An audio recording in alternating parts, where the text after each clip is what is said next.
VP Sara, bibitaw nga ba sa pwesto?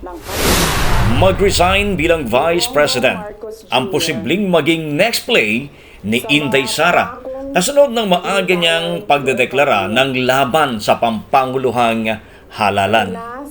Yan ang reading ng ilang political scientist o political analyst base sa latest public appearance at press conference ni VP Sara, kung saan opisyal niyang inihayag na kakandidato siya bilang Pangulo ng minamahal nating Pilipinas. Sa ginanap na press conference kasi, naging kapansin-pansin na wala ang official seal o logo ng Vice Presidente ng Pilipinas. Bagay na hindi karaniwang senaryo kapag nagbibigay ng opisyal na pahayag ang Vice. Naging matanglawin o malaagila ang mata ng ating mga political observers at ganun sila kabilis bumasa ng senaryo o sitwasyon.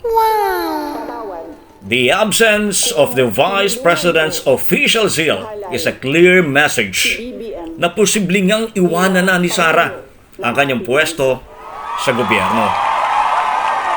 Pero hindi lamang yon ang pinagbatayan ng mga sanay sa politika sa bansa. Malamang daw na mag-resign si Sara para iwasan at hindi na matuloy ang impeachment trial na nakaambas sa kanya.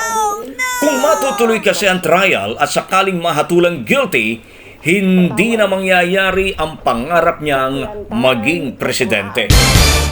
Dapat nating tandaan na maliban sa pagkakatanggal sa pwesto kapag nahatulang guilty sa impeachment case ang isang impeachable official, ay bawal na rin siyang humawak o manungkulan sa anumang pwesto sa ating pamahalaan.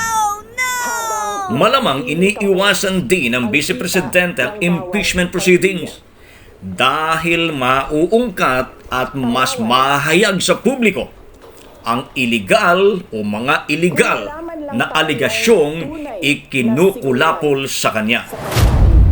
Kaya't ang pag-resign lang bilang Vice President ang pinaka-epektibong paraan upang sagkaan ang impeachment.